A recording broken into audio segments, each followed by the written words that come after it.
आज है 27 अगस्त। आज से कोई 11 साल पहले ना पाकिस्तान की क्रिकेट बिल्कुल नीचे चली गई। मतलब परफॉर्मेंस वाइज नहीं, अपनी करतूतों की वजह से। तो हुआ कुछ ये था कि पाकिस्तान और इंग्लैंड की सीरीज़ हो रही थी 2010 में, और सीरीज़ में पाकिस्तान 2-1 नीचे था। मतलब 4 टेस्ट की सीरीज़ थी, 2 T20 और 5 वनडे। और उससे पहले ऑस्ट्रेलिया से सीरीज़ थी, इंग्लैंड में न्यूट्रल हुई थी। तो उस सीरीज़ में पहले कप्तानी शाहिद आफरीदी कर रहा था। फिर शाहिद आफरीदी को जैसे होता है, ठीक है, टेस्ट क्रिकेट रास ना आई, तो उसने फिर कहा जी सलमान बट कप्तानी करे। सलमान बट बड़ी अच्छी कप्तानी कर रहा था, एक पोटेंशियल नज़र आ रहा था एज आ फ्यूचर कैप्टन, ठीक है। और बड़े ज़बरदस्त मूव्स कर रहा था, वो बड़ी अच्छी कप्तानी कर रहा था। और बॉलिंग अटैक उस टाइम हमारा था उमर गुल, मोहम्मद आसिफ और मोहम्मद आमिर।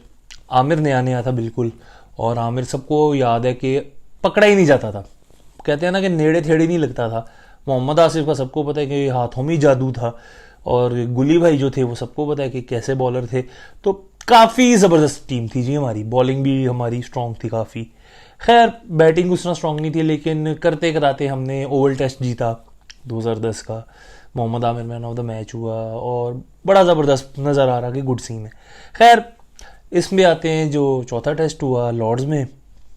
पहला दिन बारिश रही थी जितना मुझे याद है, और कुछ ओवर्स हुए थे और एक आधा आउट हुआ था। दूसरे दिन प्रॉपर गेम हुई थी, और मेरा ख्याल है कोई 85-86 भी 6 आउट थे। सही है। ट्रॉट और स्टुअर्ट ब्रॉड बैटिंग कर रहे थे, जॉनसन ट्रॉट और स्टुअर्ट ब्रॉड।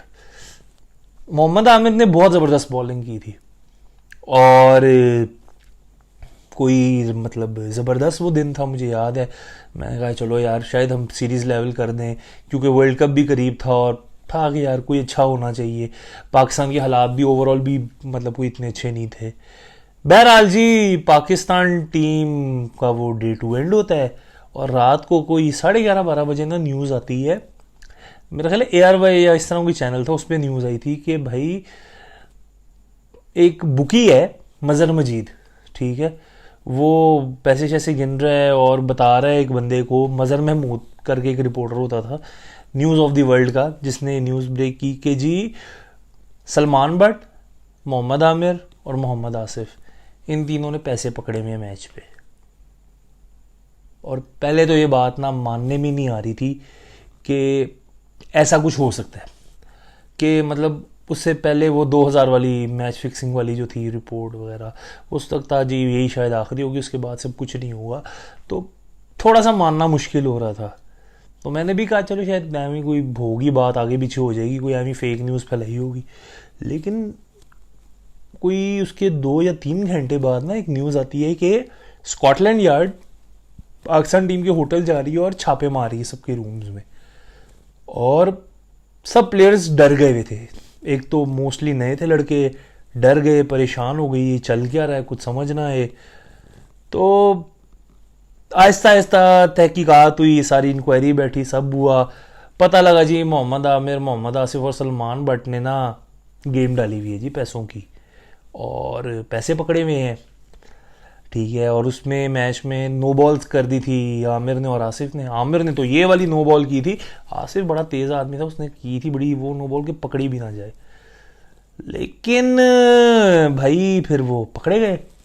और पाकिस्तान का मुझे याद है वो लॉर्ड्स टेस्ट में इतनी बदनामी हुई, इतनी बदनामी हुई कि भाई माइकल होल्डिंग जैसा बंदा, मतलब उसका शर्म से सर झुक गया कि यार क्या हो रहा है गेम में, कैसे हो सकता है इतना कुछ।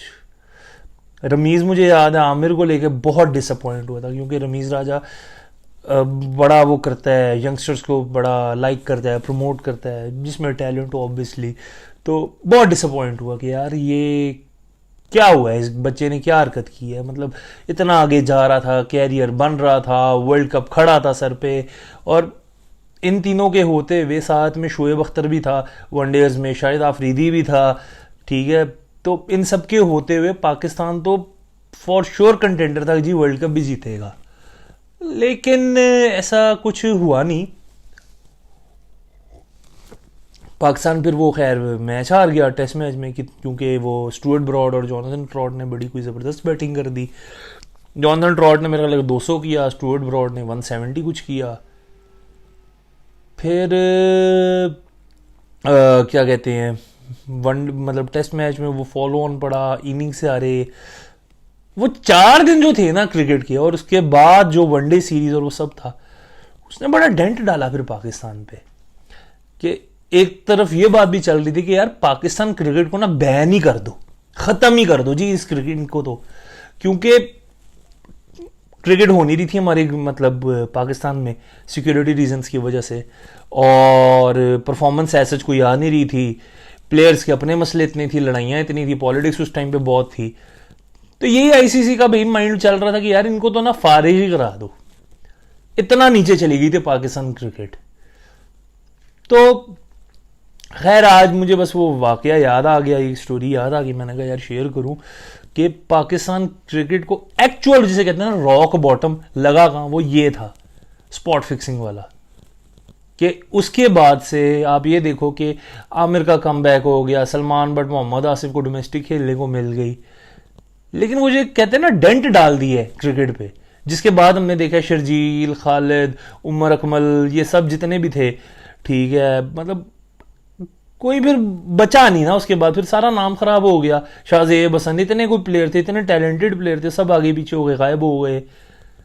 तो इसका बड़ा नुकसान रहा। फिर अगेन वही वाली बात आती है, एंड पे जाते हुए करूंगा कि जैसे राशिद लतीफ कहता था कि भाई अगर रिपोर्ट पे अमल हो जाता या कुछ होता, ठीक है, तो बड़ी चीजें ठीक हो सकती थी। और वो जो ये कहता है कि जो चला रहे हैं ना सिस्टम, उनको पकड़ो, प्लेयर्स को ना पकड़ो। प्लेयर बेचारा सीधा आदमी है, ठीक है, उसको जिस रास्ते पे लगाओगे वो लग जाएगा।